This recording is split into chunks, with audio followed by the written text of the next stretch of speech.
Hello and welcome, everybody. Thank you for joining us for this Job Accommodation Network webcast titled Beyond What You Can See, Understanding and Accommodating Workers with Non-Apparent Disabilities. My name's Lisa Mathis, and I'm a principal consultant here at JAN, and I'm joined by my colleague and motor team consultant, Julie Davis. For the next hour, we'll be talking about disabilities that are not always visible or easily recognized in the workplace.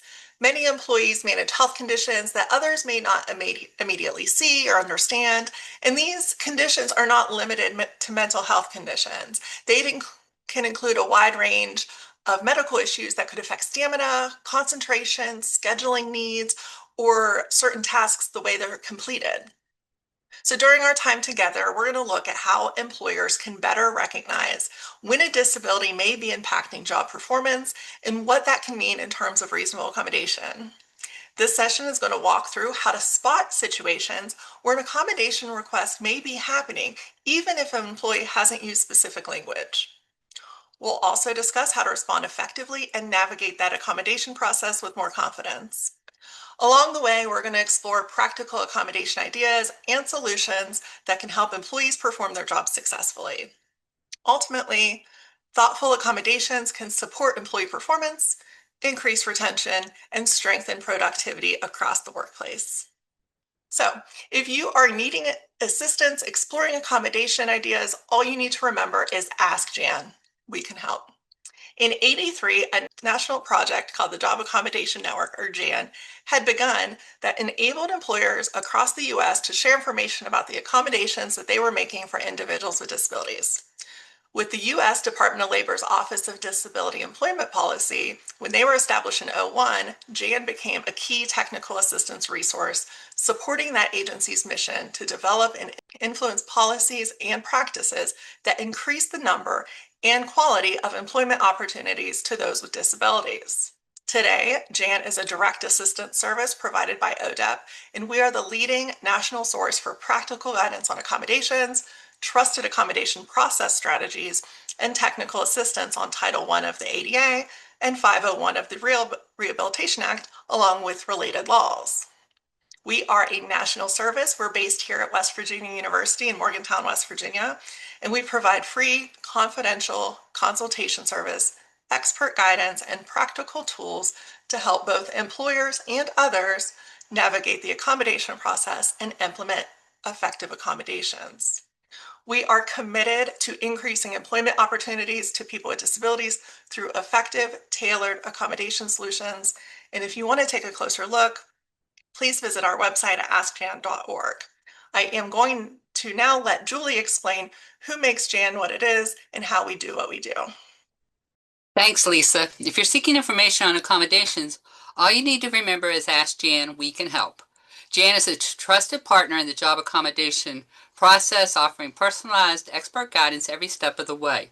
Whether someone is applying for a job, just onboarding, or has been employed for years, our experienced consultants provide tailored guidance, helping employers, people with disabilities, and others find practical accommodation solutions based on job requirements, specific tasks, functional limitations, and the work environment.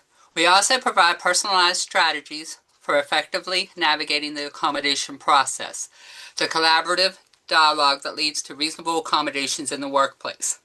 With experience supporting hundreds of thousands of JAN users and responding to around 45,000 inquiries each year, JAN delivers informed, real-world guidance that meets people where they're at.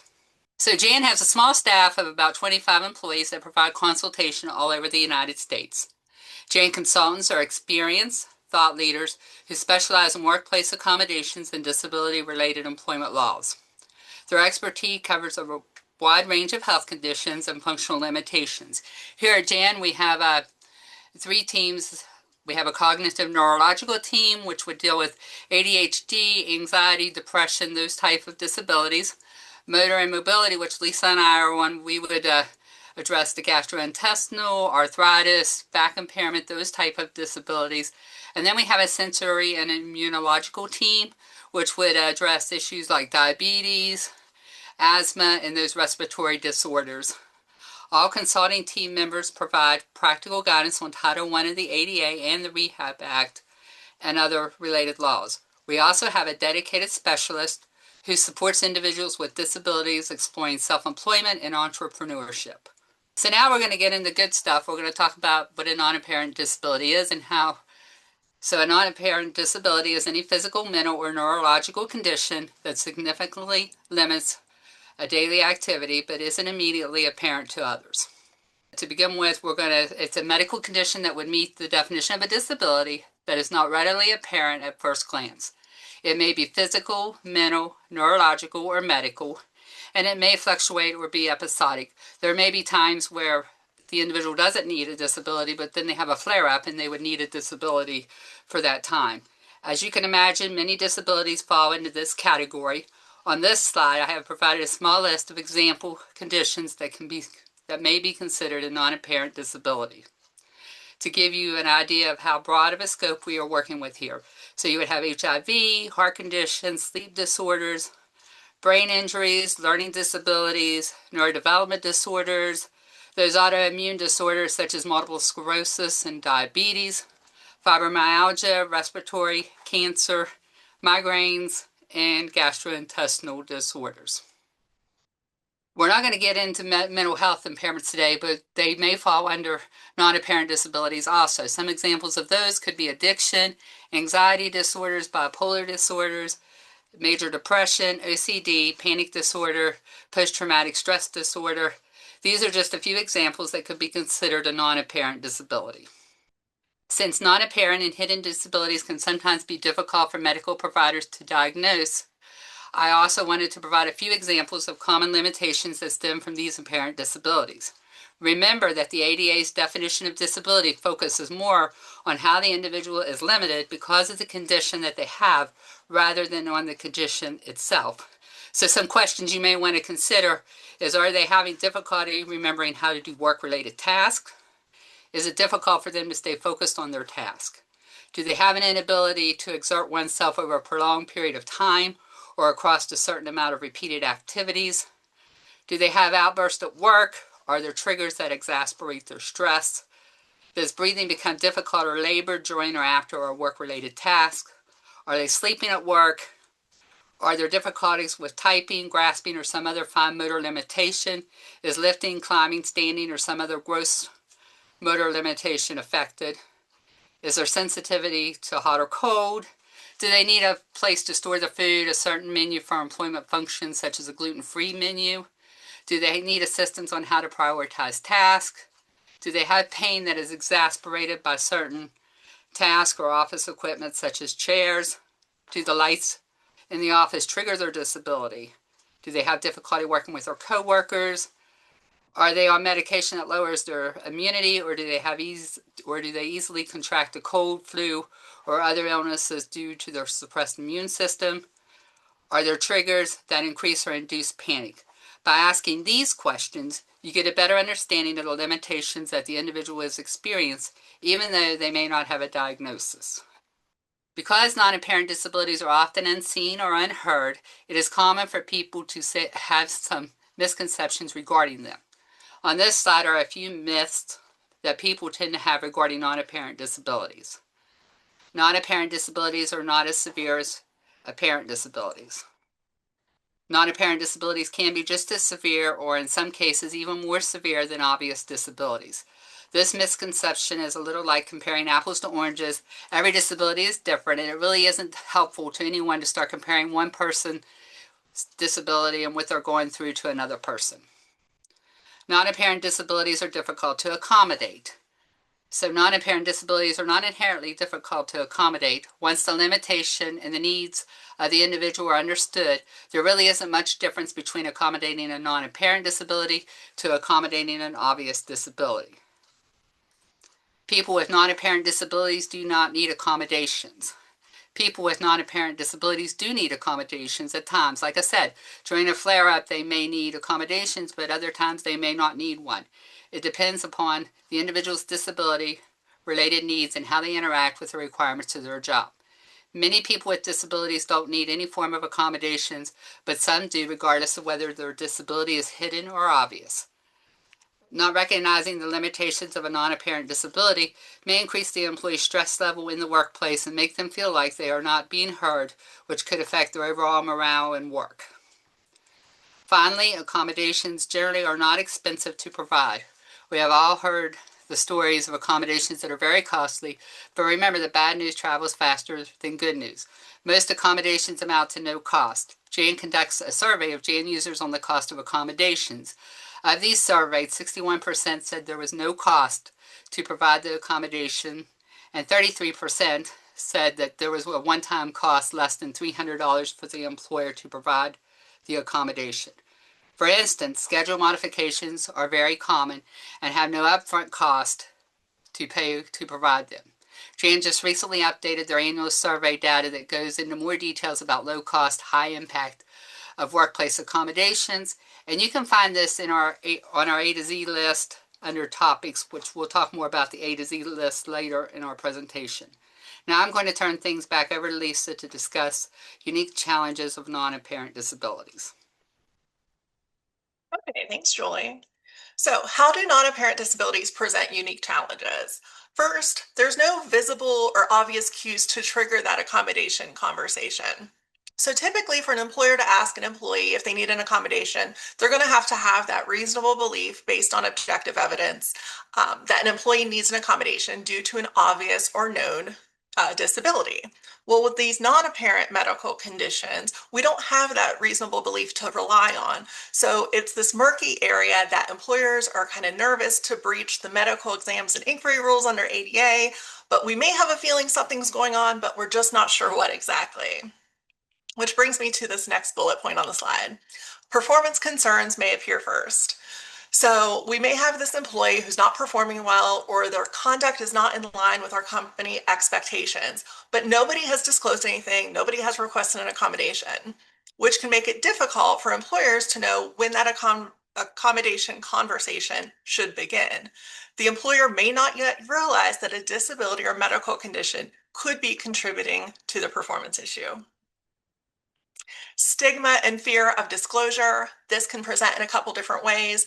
Maybe an individual has had a bad experience from a previous employer where they did disclose a disability and they did ask for an accommodation and it went downhill.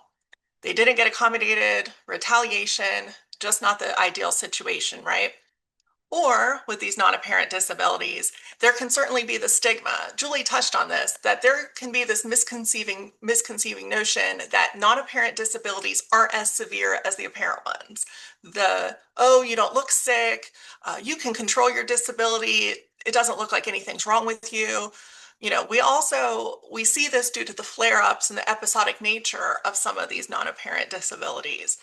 So the employer might catch you whenever you're having a really good day, and they might not believe you whenever you're having a flare-up or having an episode and your condition's flaring and you're not performing or your conduct is kind of out of line. So the fluctuation with these non-apparent disabilities could be problematic in the work setting. Medical documentation can sometimes be delayed or become a barrier in itself. Under the ADA, we know that when a disability is not known or obvious, employers can request limited medical information. But in practice, the documentation process is often what slows things down. So in some cases, the impairment, like I said, is episodic. Healthcare providers might underestimate the employee's need for accommodations. There could also be significant delays in accessing medical care. Wait times to see providers can be so long that performance issues escalate before documentation is even obtained, leaving that employee trying to protect their job while this accommodation process is still unfolding. So those are some of the unique challenges we see. I've mentioned this accommodation process a few times now, but at its core, it's usually pretty simple. It's really that employer and individual with a disability working together to find an effective accommodation solution. We have a sample process shown here on the slide. You can find it on askjan.org and it's linked. We're not going to walk through every single step today, but I do want to highlight a few key parts of the process and share some practical guidance that could be helpful. All right, starting with step one, recognizing a request. Anytime an employee indicates that they need a work-related adjustment due to a health condition or a disability-related reason, the employer should consider, is this employee making a request for an accommodation? Generally, individual with a disability needs to inform the employer that an accommodation is needed. Employers are not expected to guess here. According to the enforcing agency, the EEOC, individuals do not need to use legal terms. They don't need to mention the ADA. They don't need to say the word disability whenever they make a request for an accommodation. The individual can simply state in plain language that they need a change at work due to a health condition or a disability. When there is a nexus between health conditions, disabilities, or limitations and restrictions, when there's a nexus between those things and a work-related issue, it's typically time to engage in that accommodation process under the ADA. Looking at the slide here, you'll see some examples. Side effects of my medication are making it hard for me to focus. I need 6 weeks for medical treatment related to my back. I needed a flexible schedule so I can attend counseling sessions. My current desk isn't accessible for my wheelchair. I wanted you guys to please notice that all of those, except for that last one for the wheelchair, those are going to be requests for these non-apparent, these hidden disabilities. Those examples that we just went through, they were lovely, but they were pretty clear cut. And I know in practice, these requests are not so clear cut. Unless the individual has called Jan, and then we have all types of resources that help employees make super clear, consistent requests for accommodations. And we tell employees, cite the ADA, make it, super, super clear that you're making a request for an accommodation. But let's assume that the employee has not called Jan. There's not always going to be a crystal clear accommodation request. So what do we do then? If the employer is not sure whether an employee has requested an accommodation, then you can ask the employee to clarify, what are you asking for and why? You want to have that conversation. You want to engage in that collaborative dialogue with the individual. This puts the onus on the individual to explain why they've even brought up a disability or medical condition and why are they asking for a change at work. You can facilitate this conversation by asking, how can I help? What do you need to be successful? I want to clarify what you're asking for and why, so I can find out what to do to help. This can be a way of creating a safe space for disability disclosure and an open discussion about accommodation needs. These questions don't make employers vulnerable to appearing as if you're making assumptions and leading with disability. It's a smart practice for seeking clarification and you're conveying support at the same time. Of course, Jan has a resource, this Mother May I, Must I, Should I. It is practical guidance whether or not an employer should ask an individual if they need an accommodation, and that will be linked. So some key takeaways for recognizing an accommodation request: err on the side of caution. If you're unsure, ask for clarification. You want to act quickly. There's not a time frame under ADA, but there shouldn't be unnecessary delays in processing these requests. You want to assign responsibility. You should assign at least one contact person who is responsible for making sure accommodation requests are processed and these requests are not lost on someone's desk.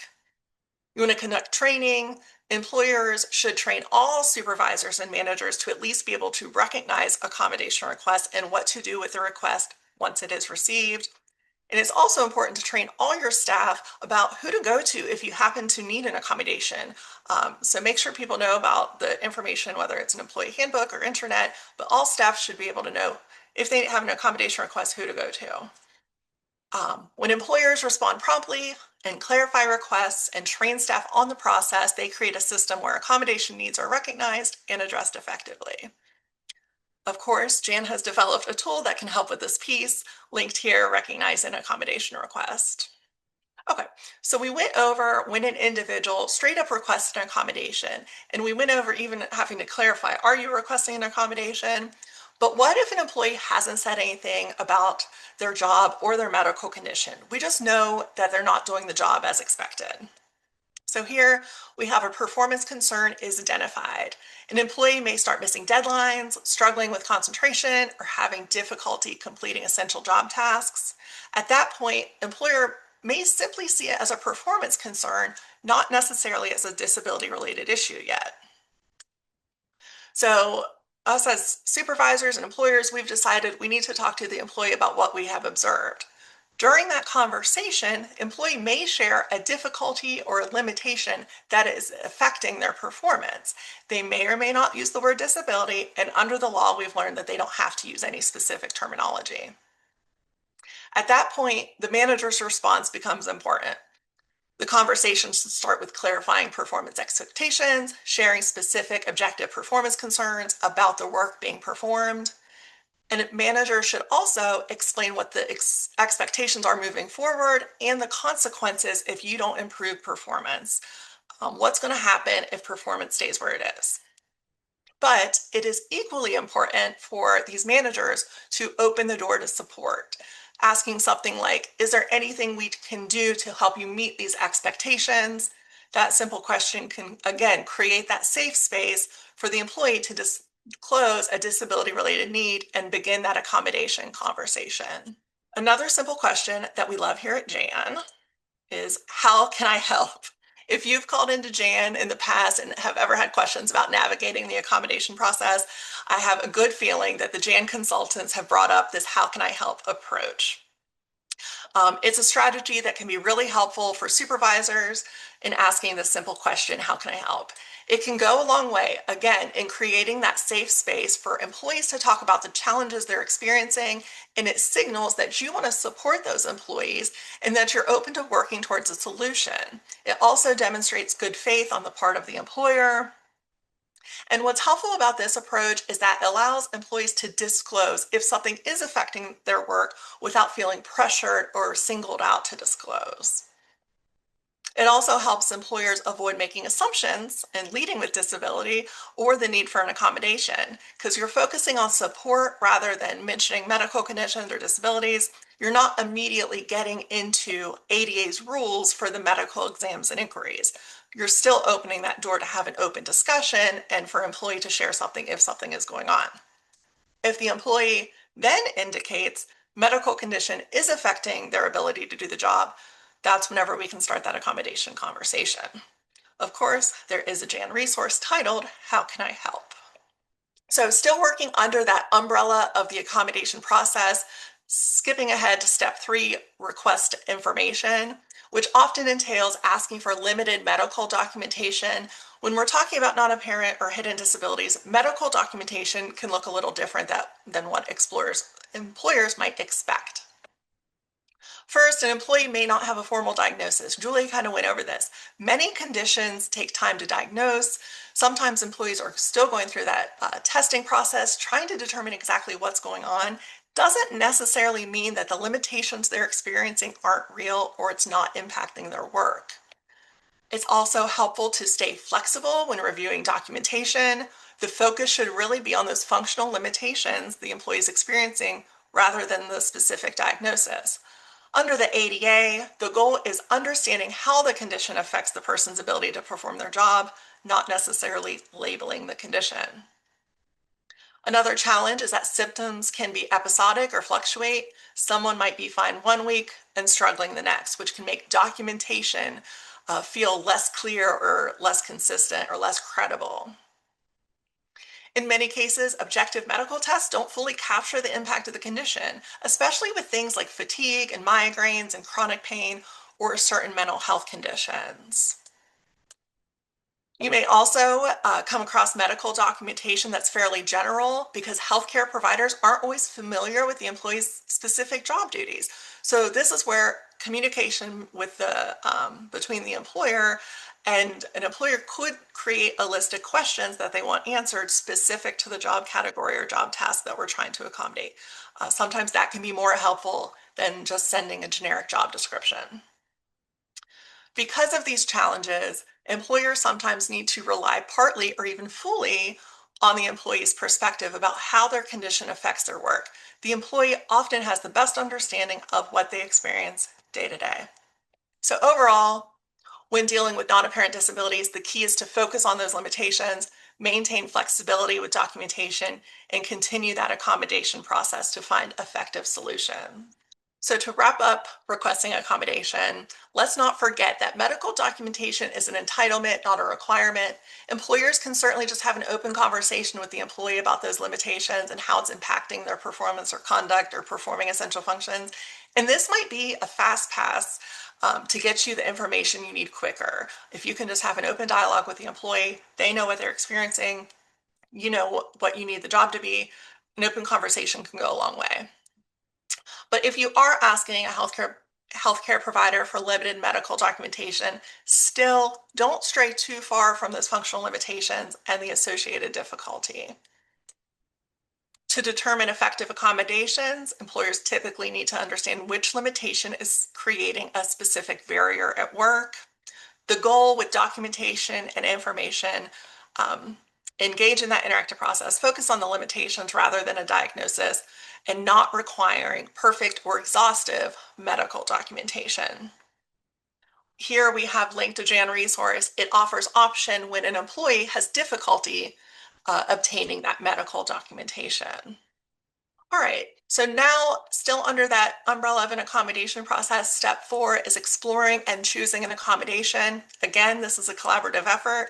Let employees know that you're committed to working together to identify something that will help them perform their job effectively. You want to stay open-minded. Sometimes that first idea might not be the best option, and it may take some discussion and exploration to find an accommodation that works for both employer and employee.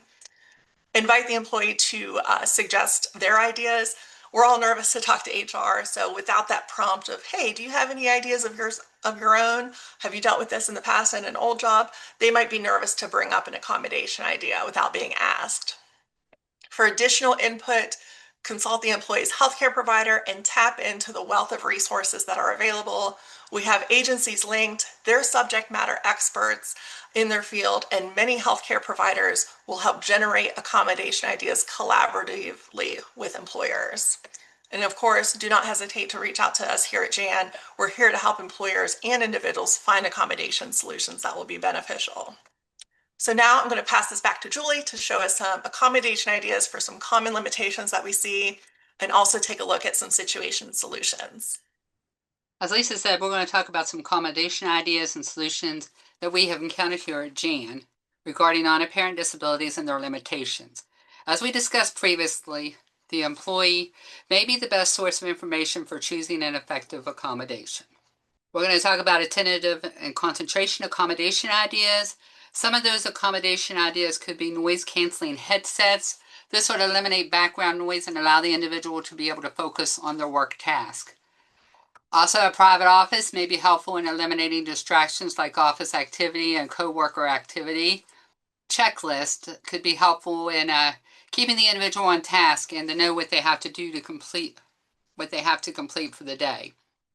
Written instructions via chat or email. Some individuals benefit from having directions and other instructions provided in writing. Example of this would include communicating through email when possible, providing transcripts of meetings, using agendas for trainings, and having, like I said, checklists for tasks that need to be completed. Job restructuring, could consist of removing those marginal job tasks so the individual may focus on completing the essential job duties. As you know, the ADA doesn't require the employer to remove those essential job duties, but they can most certainly go above and beyond the ADA and remove those essential job duties if they chose to. Sound absorption panels. By soundproofing a common wall, the sound produced on one side will stay on that side, and little or no noise from the other side will pass through. You can achieve wall soundproofing by installing noise-blocking products for walls. And lastly, telework, and that could eliminate the distractions of the office. So we have an example here where a clerical worker was having difficulty concentrating and remembering job tasks due to cognitive impairment caused by multiple sclerosis. So her employer decided to add some soundproofing panels to reduce distractions in her work area. In addition, the employer gave her written duties at the beginning of each day and provided a notebook that contained outlines of what each job duty entails. Because the employee forgot what they were supposed to do from day to day, they could look at that notebook. Employees who experience limitations in fatigue and decreased stamina may need a flexible schedule in order to work optimally during hours. Flexible schedules can also be used to have a period of mental rest in order to refocus and reorient into his or her work. Examples of a flexible schedule would be adjusting starting and end times of the workday, combining regularly scheduled breaks to create one extended break, or dividing large breaks into smaller segments and allowing work to be completed during hours when the employee is most mentally alert. Periodic rest breaks can allow for an individual to move about, stretch, adjust their seating position, or modify how a task is completed. Breaks can be short in duration depending on the individual's needs. Time used for breaks can be taken from already provided break time, lunch, or made up, so there is no impact on productivity. Next, we're going to talk about anti-fatigue matting that could provide a buffer between the floor surface and the individual's body. These mats are available in a variety of sizes and often can be custom made. These mats are designed to relieve fatigue for individuals who have to stand for prolonged periods of time. Also, there's anti-fatigue clothing that could be helpful. Stand lean stools. Those are available to assist individuals who must stand or sit for long periods of time, such as in a retail setting or a customer-facing position. Stand lean stools allow an individual to adjust his or her positioning, relieve standing strain by leaning, and relieve sitting pressure by leaning.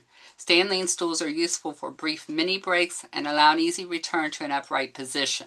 Stand lean stools give individuals the ability to work in an upright position with most of their weight resting on the padded seat.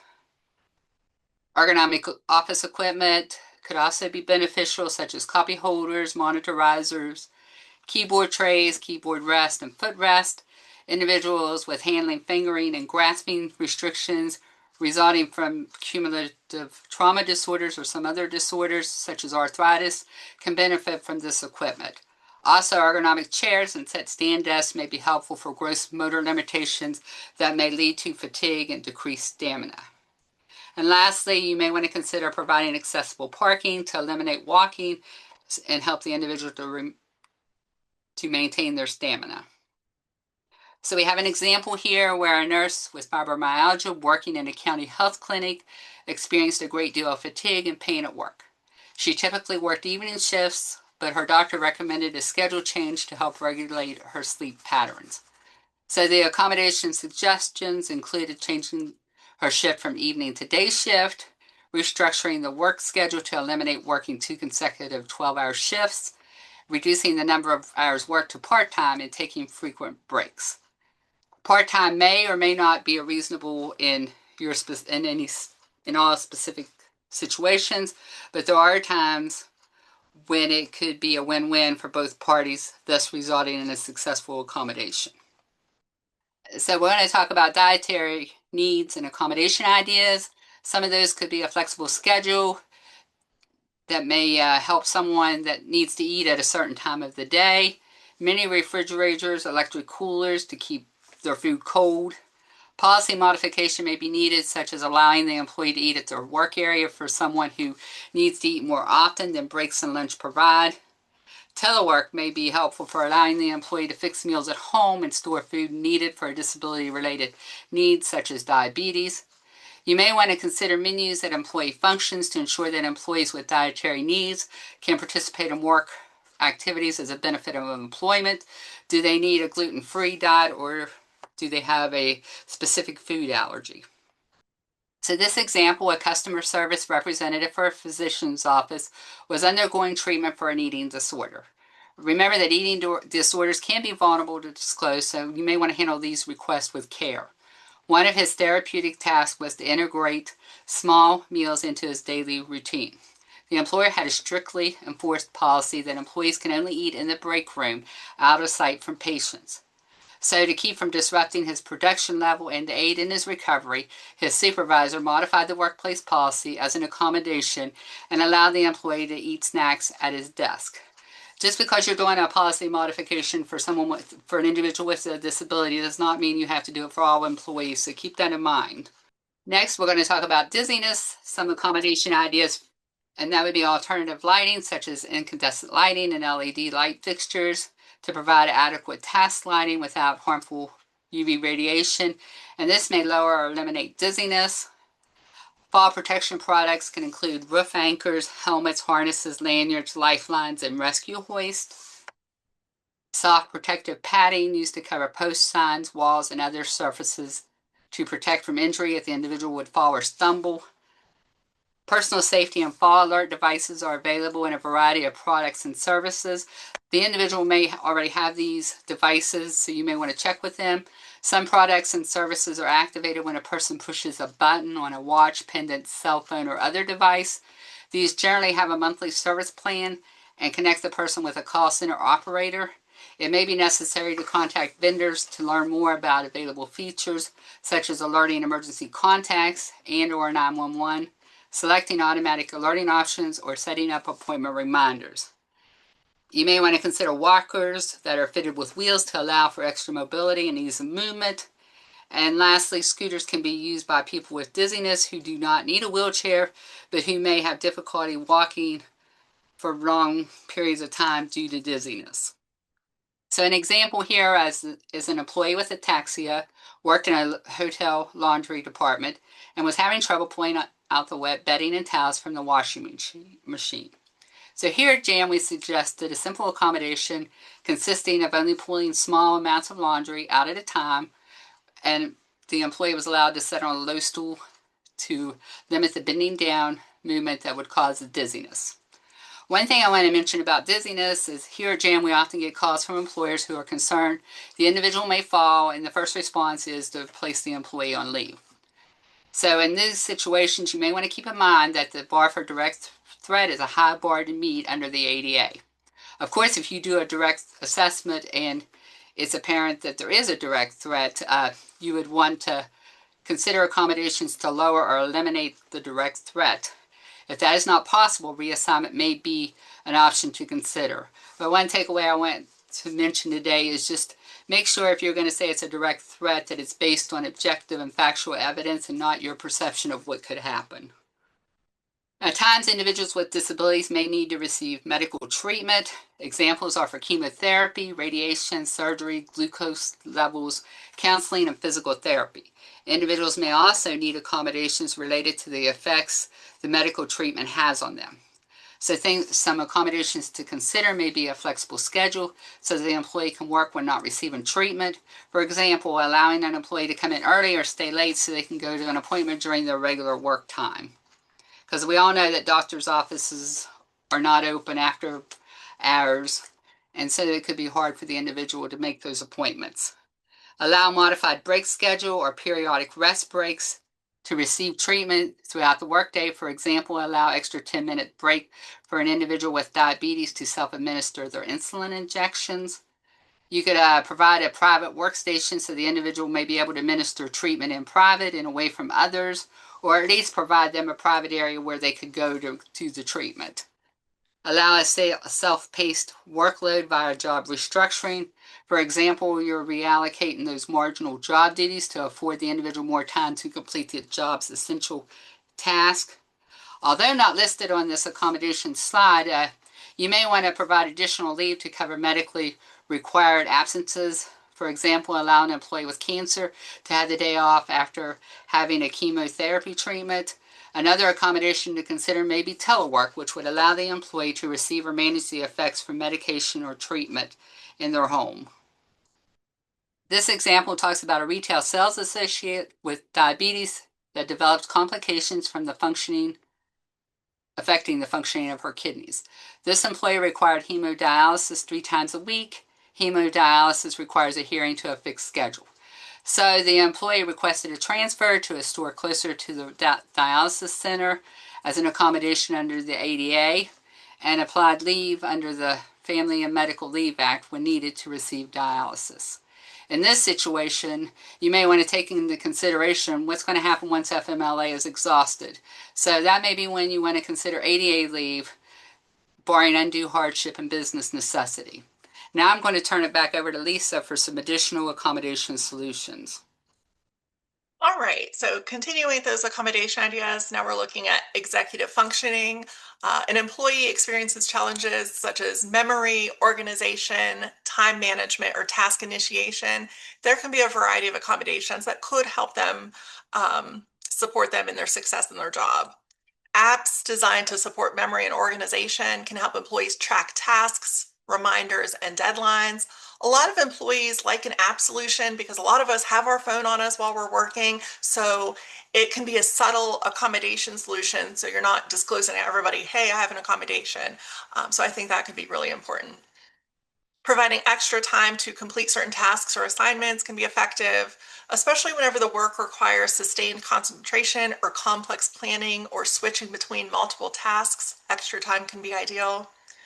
Simple organization tools like checklists can be really helpful. They can go a long way. Breaking larger tasks into smaller, more manageable step-by-step lists can help and make it easier to track your work progress.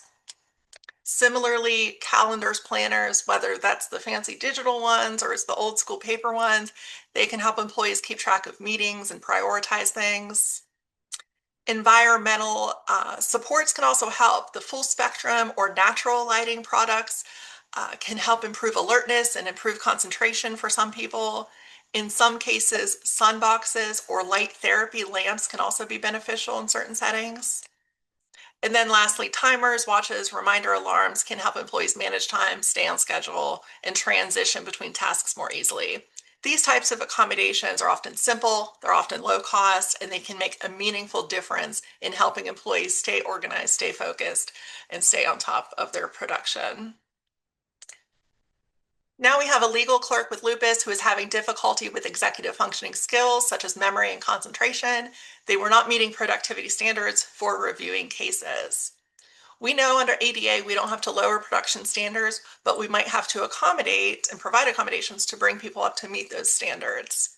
She was accommodated with written materials and a checklist to help her remember information and was provided a private office to reduce those office distractions. When an employee experiences pain that affects their ability to perform physical tasks, accommodations are often going to focus on reducing strain, minimizing repetitive movement, or limiting gross motor movement like lifting and carrying. Alternative input devices such as ergonomic keyboards and trackballs, speech to text technology can reduce repetitive motion and strain that can contribute to pain. Automatic door openers can reduce the need for pushing and pulling. Providing equipment such as carts or compact lifting aids can help employees move materials or move supplies without needing to lift or carry those items, and it reduces that physical strain. An ergonomic assessment can be really helpful. This is where a specialist is going to come in and evaluate that workspace and recommend adjustments that can improve posture, reduce pressure points, and help minimize pain. It really tailors the equipment and fits the equipment to the worker. In some cases, a supine workstation can be appropriate. This is the setup where an employee is working laid back in a reclined position, but they still have access to their computer and keyboard, so they're still being productive. So that can be good for the conditions that make it really, really hard to stand all day or sit in a rolly chair all day. A supine workstation, we see that a lot. Now we have an employee with Lyme disease mention that chronic pain she experiences makes it difficult for her to type as much as her job requires. As an accommodation, the employer provided speech recognition software to allow her to dictate what she would type into the computer, and it reduced the amount of typing. We talk about speech recognition probably daily on the motor team here. And if you're unsure if it's going to be compatible with your software or play nicely with your database, there are lots of built-in options with Windows and Apple that could be a no-cost trial period to see if speech recognition would work for the employee in that specific setting. Photosensitivity of sensitivity to light. I'm not going to go through each product on the slide. Y'all will get links for it. But the above products mitigate harsh office lighting to reduce glare, headaches, minimize migraines, and eye strain. Sun protective clothing may be needed when job functions require an individual to work outdoors frequently. Now we have a systems analyst with lupus worked in an open cubicle environment. He experienced migraine headaches due to photosensitivity.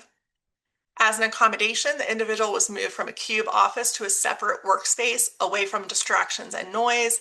He was then able to use task lighting or a lamp instead of those overhead fluorescent lighting and adjusted the temperature control when necessary.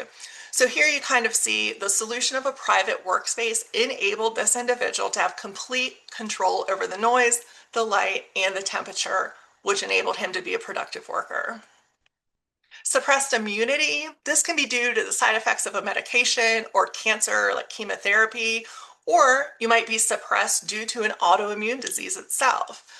So when an employee has suppressed immunity, really the accommodations are focusing on reducing exposure to illness or irritants in the workplace, So employers might consider options such as telework or modified schedules to avoid peak occupancy, or again, providing a private or enclosed workspace to limit close contact with others. In some cases, you'll see some assistive technology for improving air quality through air purifiers, better ventilation options, or providing personal protective equipment or PPE, and just greater physical distancing to help reduce exposure risks.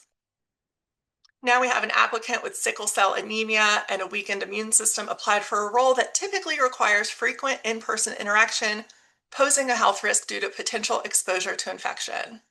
To create a safer environment, the employer agreed to provide PPE, specifically masks and sanitizing supplies, for those necessary in-person face-to-face meetings. But also, employer agreed to facilitate remote communication with colleagues whenever possible to minimize risk. We see this more and more, right? So many more roles and job tasks can be done remotely and virtually with the technology that we're lucky to have today. So it could be a consideration for remote or virtual tasks. If someone has temperature sensitivity, it can go either way. You can be sensitive to cold. It does not even have to be extreme temperatures of cold. You're just sensitive to cold weather, cold temperatures, or you could be sensitive to heat. So lots of links to assistive technology. We have HVAC modifications, both heated and cooling clothing. Ergonomic products that are heated are helpful where an individual is sensitive to cold temperatures, typically used in an office environment, but there's heated keypads, there's heated mice, heated wrist rests, there's all types of equipment these days. Flexible scheduling, so you're working when it's warmed up in the morning, or maybe you need to stop working in the afternoon when the sun is at its peak and it's extremely hot. So I kind of mentioned this accommodation. A teacher with Raynaud's syndrome had difficulty getting to work on time during the winter months. She asked for a modified schedule to permit her to arrive later when the temperatures were warmer. The employer agreed to move her planning period to the first part of her schedule to minimize work disruptions. So here, she's not really working any less. She's still working and doing the grading and doing the lesson prep that all the teachers have to do, perhaps just from home. Then, when it's warmer, temperatures have risen, she's commuting to school and continuing her workday as a teacher. Okay, looking at toileting and grooming, this can be particularly relevant for non-apparent disabilities, and it's important because it relates to privacy. It can be embarrassing. Many people don't even want to discuss their symptoms with their doctor. They feel embarrassed talking about these issues with their employer. And that discomfort in and of itself can add significant stress, which then can exacerbate GI symptoms. There could be accommodations to help address those challenges. And also, I did want to mention for individuals who feel uncomfortable discussing toileting or grooming issues face to face, perhaps this is the time where a written accommodation request could be more comfortable and still start that accommodation discussion. But as far as accommodation ideas, flexible schedule, take restroom breaks as needed, or adjust their work hours to better manage symptoms. Some people do better in the morning and then get symptoms in the afternoon, so adjust their schedule as such, or vice versa. Relocating the employee's workstation closer to the restroom can reduce stress and allow the employee to access facilities quickly when needed. Providing private restrooms or private stalls to ensure privacy and allow time for cleanup if symptoms occur unexpectedly and someone has an accident.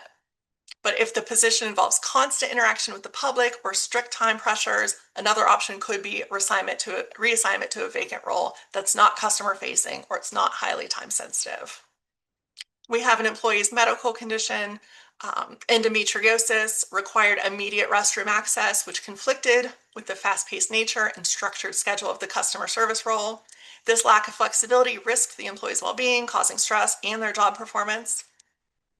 As an accommodation, the employee was moved to a workstation with close restroom proximity. Additionally, standard break policies were adjusted to allow for unscheduled extended restroom use without disciplinary action. And the supervisor was committed to a non-intrusive approach, prioritizing the employee's health and dignity.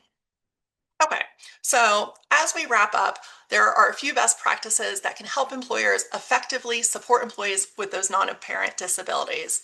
We want to first create that supportive environment where employees feel comfortable raising concerns and requesting accommodations without the fear or stigma.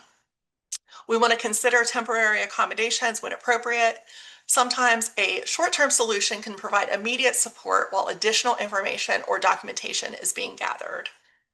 It's also important to collaborate throughout the accommodation process.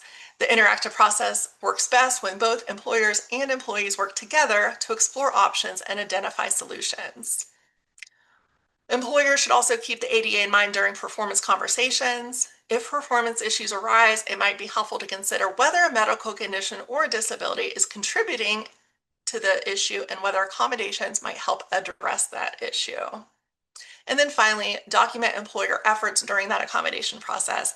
Keeping records of conversations, steps taken, and solutions considered can demonstrate a good faith effort and help ensure consistency. Together, these practices can help employers respond thoughtfully and effectively when accommodation needs arise.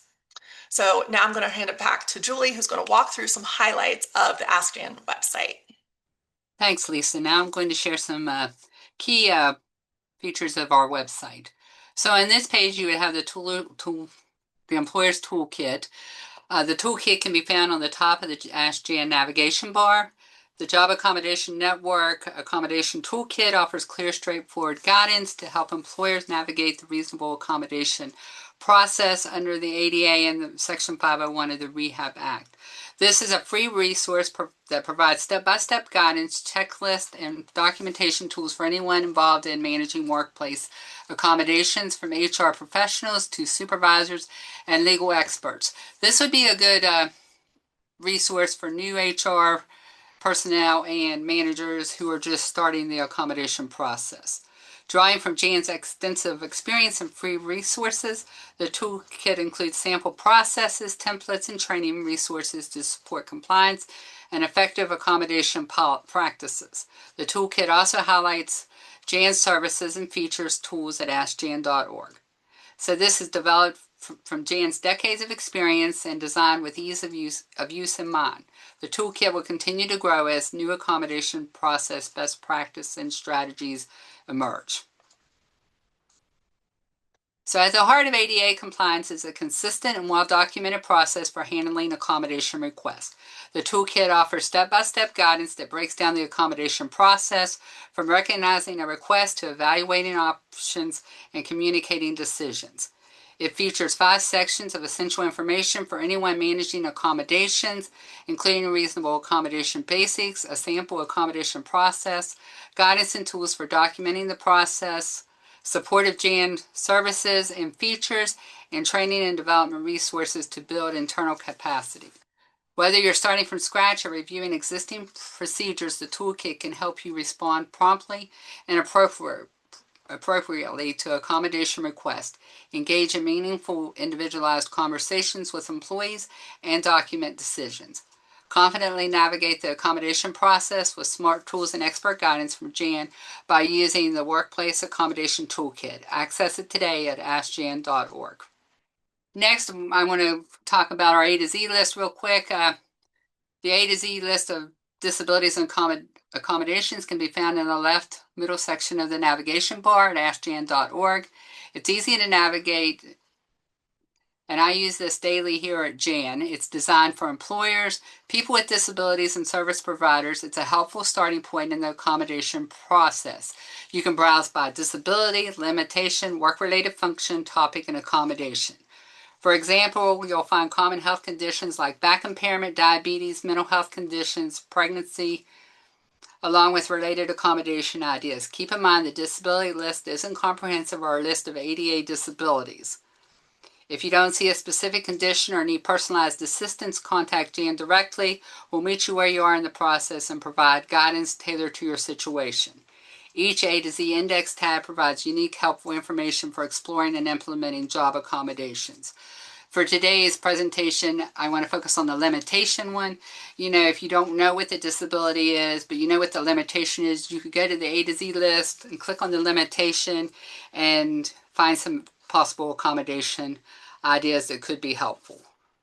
Explore our A to Z list today. It's a valuable tool for finding targeted accommodation guidance and resources. I just really want to go over briefly our situation and solution page because we're running short on time. The Situation and Solution Finder is not a comprehensive accommodation resource, but it offers ideas about the type of accommodations that may be possible. So in the Situation and Solution Finder, you could filter the disability by limitation. You can also copy and share your search using the Copy Filters link or save the results as a PDF. While these scenarios offer helpful ideas, accommodations must be tailored to each individual and workplace. These examples don't suggest that any specific condition qualifies as a disability. For personalized guidance, contact Jan directly for a free consultation or explore our A to Z resource. So if you need assistance exploring accommodation, ask Jan, we can help. As we conclude our training today, I want to provide information on how you may contact Jan and keep up to date on current information from Jan. You can contact us at our 1-800 number at 1-800-526-7234. Use the live chat at askjan.org or email us your questions at jan@askjan.org. Or you can use the general email submission option found on our web or on our contact page, or a Jan on demand email form on our website, which gathers more detailed information. Simply go to askjan.org for more information. The Jan newsletter delivers curated insight, timely updates, and practical takeaways straight to your inbox in a concise, high-quality format designed to keep you informed. You can also subscribe at askjan.org, and you can also follow Jan on social media for real-time updates, new resources, and practical tips that you can use right away. Check Jan out on Facebook, LinkedIn, and X, and subscribe to our YouTube channel for free access for effective training resources. Now I'm going to turn it back over to Lisa to wrap things up. That's all the time we have today, and we thank you for joining us on this Jan webcast.